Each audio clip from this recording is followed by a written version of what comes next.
राम नाम की लूट है कि लूट सको सो लूट। अब अंत समय पछताओगे भाई जब जई है चोला चोट। तो पहले गुर को गाइए कि पहले गुर को गाइए कि जे गुर रचा जहान। और पानी से गुर पैदा भय भाई अलग पुरी निर्धान। तो संत हमारे आत्मा तो संत हमारे आत्मा भाई हम संतन के जीव। और संत बीच रम रहन भाई जस माखन के घिउ।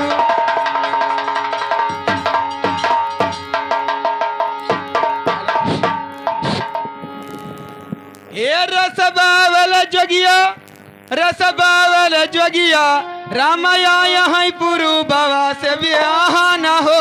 रस बावल जोगिया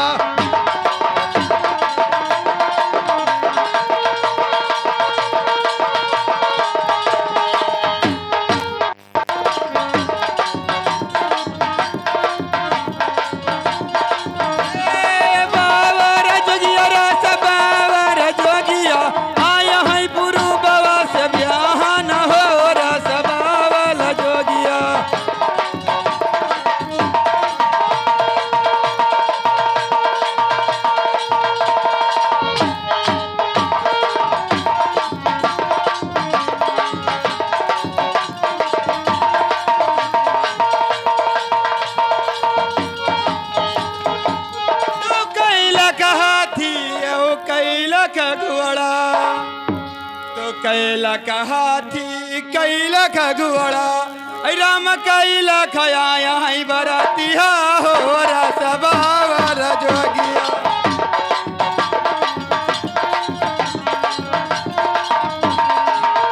राम आया है पुरु बाबा से ब्याह न हो। रस बावल जोगिया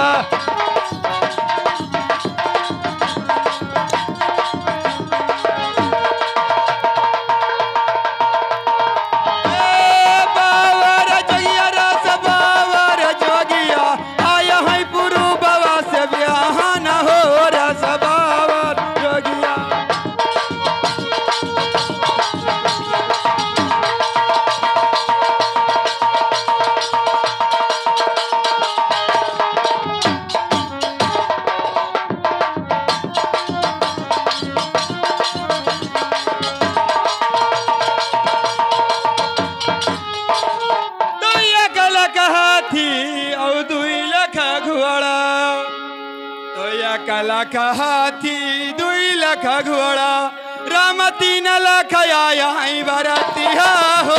रस बावल जोगिया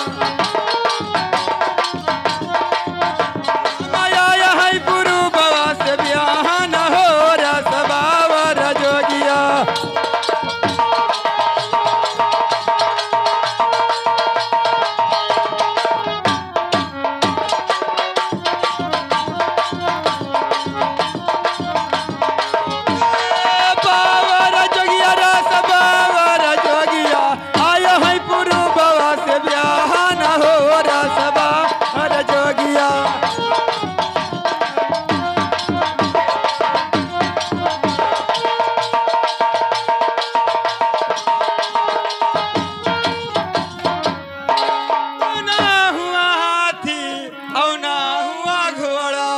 अरे नहीं हुआ यहाँ बरातिया